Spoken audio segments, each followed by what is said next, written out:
डोळे बांधून नोटवरचा नंबर दिसतो का? हा बेटा, तर काही दिसत नाही ना? Very good.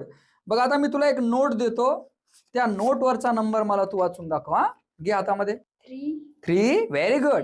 6 2 7 1 6. तुम्ही नोटवरचा नंबर पाहू शकता.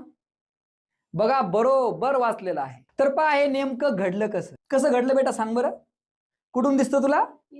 इथून खाली दिसतं ना? हा, इथून दिसतंय. बघा ज्या ज्या व्हिडिओमध्ये तुम्ही मुलं पाहिले असतील ते बघा या ठिकाणी घेऊन वस्तू पाहतात. पॉइंट नोट करा. किंवा दुसरं कारण हे असू शकतं की त्यांचा अगोदरच प्लॅन असतो की पहिल्या वेळेस वाघ सांगायचा, दुसऱ्या वेळेस हत्ती सांगायचा.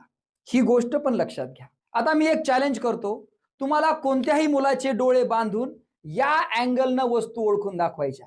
पहिलं चॅलेंज आहे तुमच्यासाठी. दुसरी गोष्ट म्हणजे कोणत्या वस्तू ते आम्ही चूज करणार.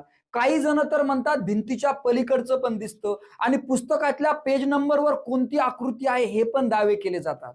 कदाचित मला विज्ञानाच्या दृष्टीनं ही खूप कठीण गोष्ट वाटते. मला काही कुणाच्या भावना दुखवायच्या नाहीयेत, पण ही गोष्ट लक्षात घ्या.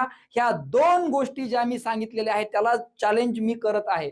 कोणतीही इन्स्टिट्यूशन असू द्या, कोणताही मोठा माणूस असू द्या, जो माझं चॅलेंज ऍक्सेप्ट करील, मी त्या ठिकाणी येईल आणि बघूया आपण हे खरंच घडतं का. मला फक्त सामान्य माणसाला अवेअर करायचं आहे आणि हे जर खरंच असेल तर मी माफी मागेल आणि हे काम मी मोठ्या स्तरावरती पूर्ण महाराष्ट्रामध्ये करण्याचा प्रयत्न करेन. बघा मी हे जे चॅलेंज केलेलं आहे ते कोणीतरी ऍक्सेप्ट करावं असं मला वाटतंय. त्याच्यापर्यंत हा व्हिडिओ गेला पाहिजे, म्हणजे सामान्य जनतेला पण कळेल की खरं काय आणि खोटं काय. भेटू पुढच्या व्हिडिओमध्ये.